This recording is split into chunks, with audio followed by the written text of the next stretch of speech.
Good morning, YouTube. Good to see you. Welcome to another edition of Walking Thoughts.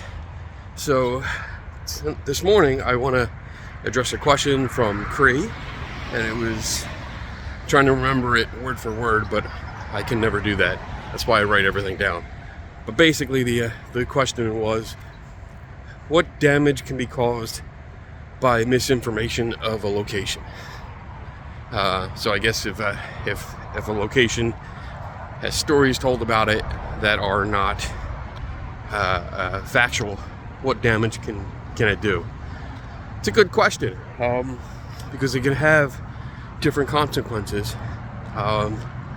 So a few of them are, if you have misinformation about a property, it can affect its financial future in regards to selling it.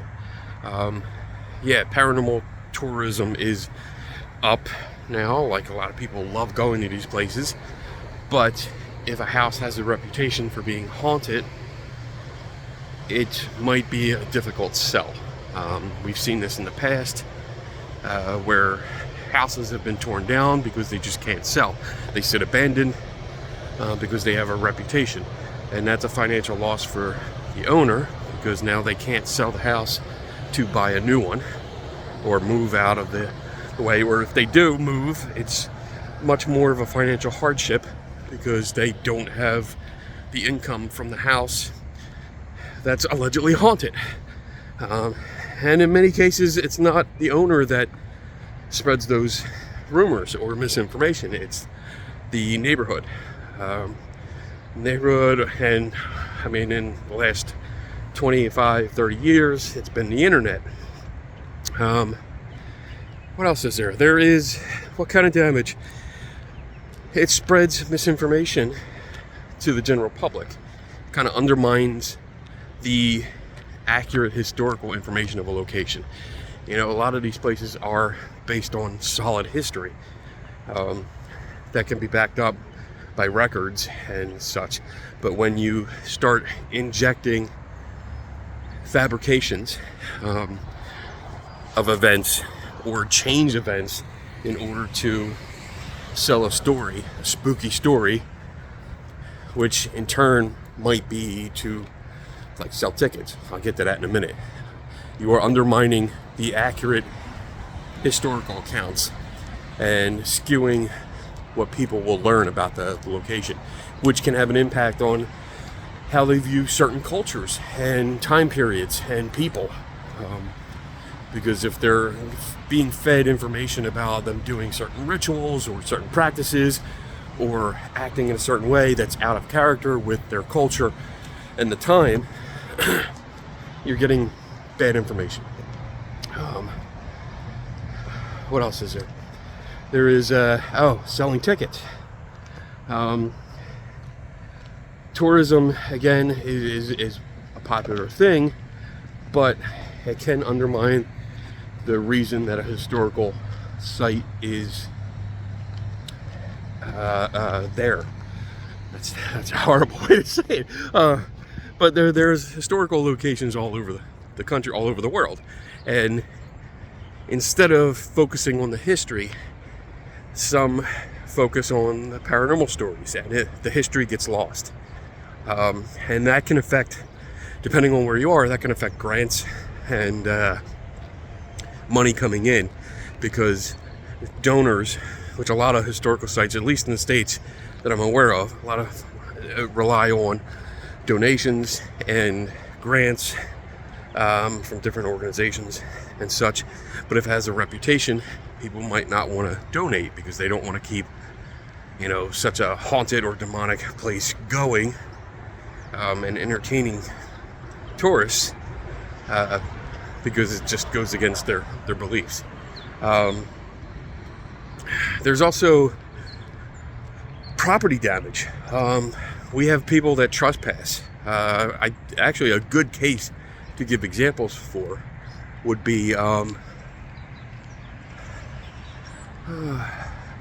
looking at some feral cats that are roaming the neighborhood here. There's one. And there's a little one somewhere ran off that way. All right, I'm allergic to cats. That's why I'm not a fan. What was I saying? Damage. So the Conjuring house is a good example to bring up, because there's when Norma owned the place, and if you know about Norma and whether you like her or not, or agree with her or not, I mean, I met Norma years ago, and admittedly she's feisty, and I like her. She was fun. I talked to her. She is definitely a feisty woman, but her and her husband had to deal with trespassers, because when the movie came out, actually when the books came out and then the movie came out, bombarded by people walking onto her property. And we see this a lot. Like I've seen this with like the Hinsdale house. I've seen it with the Smurls house. I've seen it with Amityville. All these locations that become well known in the media, they get this reputation, and it's not always factual. It's infamous, especially with the Conjuring house. I mean, I know for a fact that much of the information that was provided by the Perron family was fabricated. The historical accounts, the people allegedly dying in the house and the property, I know for a fact that they did not. So that was misinformation that was spread by the family, and so you had onlookers just walking onto the property. And that's a weird thing with this community. And it's probably in general, but with this little niche of a community, it seems like thrill seekers and ghost hunters take it upon themselves to say, hey, you know, this is in the news, I have every right to walk onto their property. And they do. Poor Norma. I mean, I sat and talked to her for a few hours, and she was telling me about people coming all hours of the night, walking onto the property, pulling into their driveway. Like, that takes balls. Just pull into somebody's driveway, get out with a flashlight and start walking around their property without any, like, inclination of asking for permission. But people would do that. They'd be looking in the windows, walking around, and that's scary, to be honest, because the amount of people that are out there that are assholes, to be honest, you know, like, they could cause damage to the property. I know of some places where people not only trespass, but they take pieces of the house location, and not just stuff that's laying on the ground. I mean, if it's laying on the ground and it's part of ruins and stuff like that, it's not such a big deal. But when you're actually ripping things off of windows and doors and trim because you want a piece of it, there's that kind of damage. Literal damage. There's also literal damage when, again, with the Conjuring house, is that Bathsheba Sherman, who was the main character in the movie, the first Conjuring movie, she was a real person, but we know from historical accounts and records that she had, as far as the records go, absolutely nothing to do with the house or the family. Nothing. Carolyn Perron is the one that allegedly wrote the diary that had all this information about Bathsheba being accused as a witch, about her sacrificing a baby with a sewing needle. All this information came from the Perrons. None of it's true. None of it. There are no records of that at all. That's pure fabrication, pure misinformation. But it set the tone, especially with the movie, because the movie, you know, sensationalized the shit out of it. But because of that, Bathsheba Sherman's headstone was completely destroyed. Vandals came in, destroyed the headstone to point where all the pieces had to have a new one done, and it was like through the efforts of volunteers, they get a new one. But like for years, you couldn't see her headstone because it was destroyed, and the local historical society grabbed the pieces and kept them in storage, and they couldn't put it out because the people were assholes, and they did that. They destroyed somebody's grave without actually knowing the true information. I know I'm babbling. What else is there? Reputation. There's a reputation for misinformation, especially if you're living in the house and stories are being told by you or about you, especially if they're told about you. Then you have a reputation. You're always going to be known as that guy or that girl that was possessed, or that you had ghosts in your house. People are going to see you later on, and if they look you up, they're going to be like, oh shit, like that's the person that was in Amityville, or the part of the Enfield case, or any number of other famous locations. You're going to have that reputation follow you around forever. Until, even after you die, you're going to have that.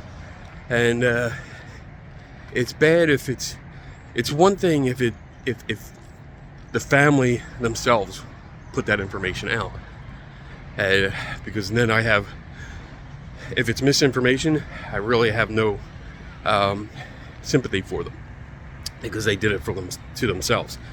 But if it's other people that come in, especially if it's reinforced by ghost hunters that come in, if somebody has a reputation for, or they think the house is haunted, and this is one of my big pet peeves with ghost hunting teams, private homes, somebody says, hey, weird stuff is going on. I hear a noise, a door opens by itself, a light flickers, this and that, and a ghost hunting team comes in and immediately starts an EVP session without checking for air pressure, airflow, electricity, wiring problems, switch problems, any of the more logical things. So when that situation occurs, misinformation is spread. Misinformation is created and spread. And now the place gets a reputation for being haunted.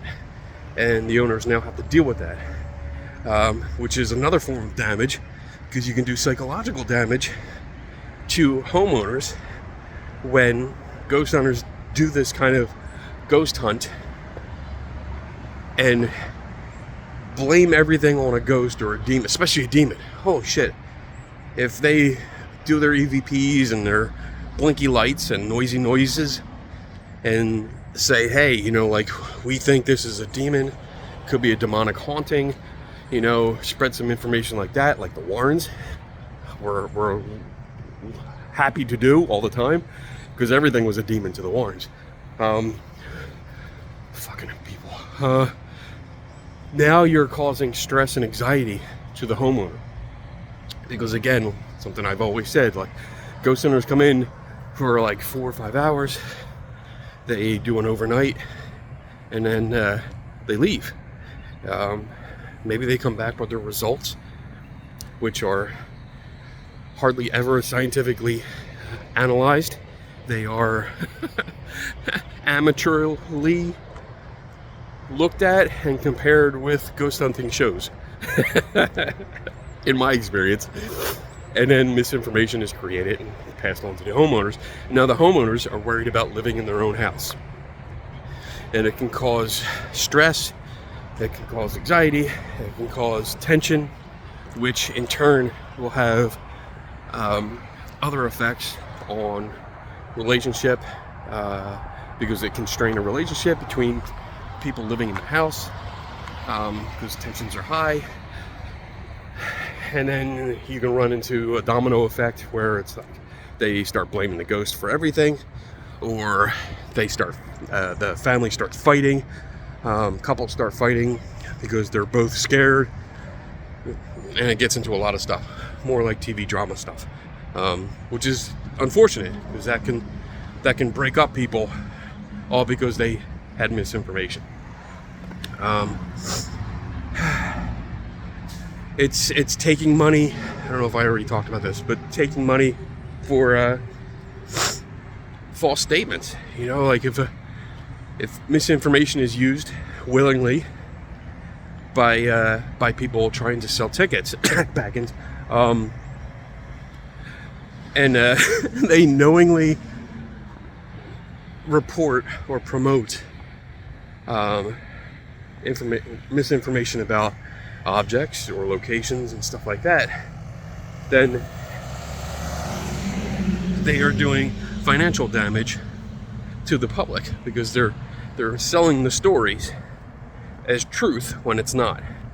So people are paying $60, $50, $60 to get into a museum, or they're paying more to stay overnight at a location based on false information.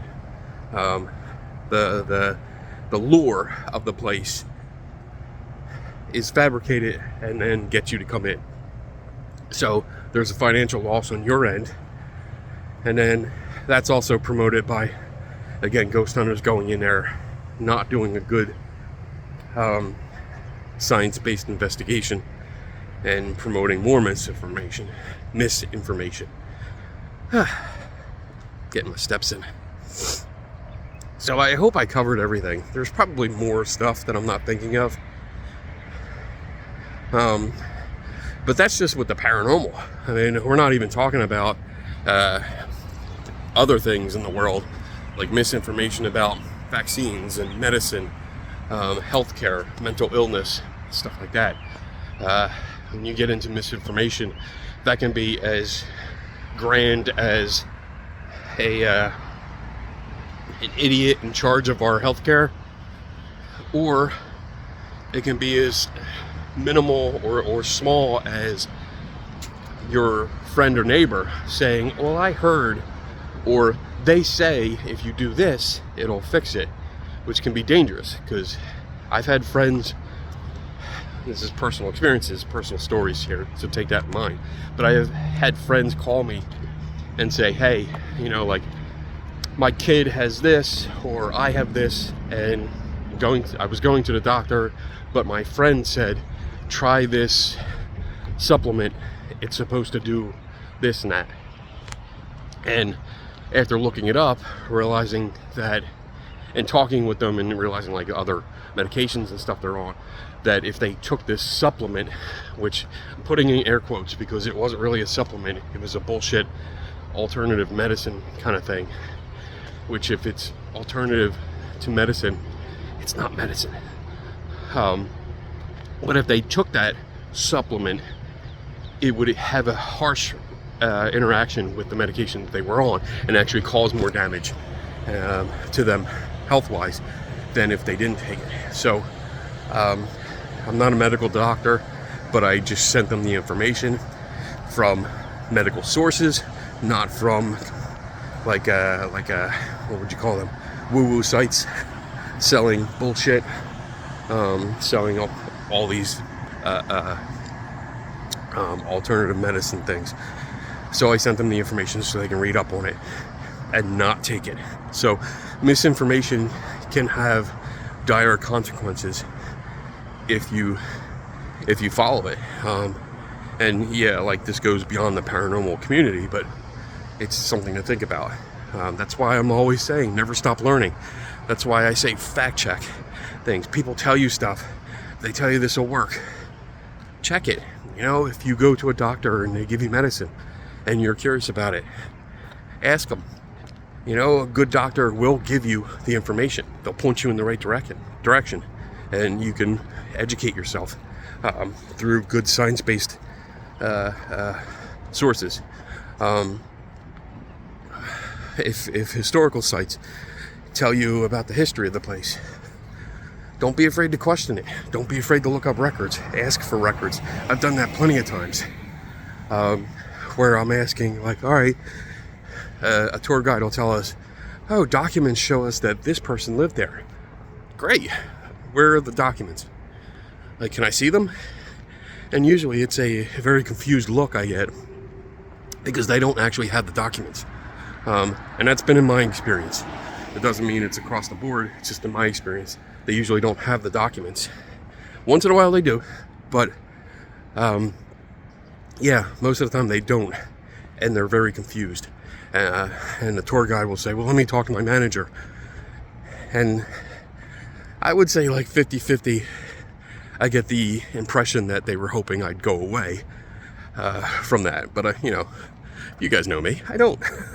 I stick around and the manager doesn't know. That actually happened at the Conjuring House.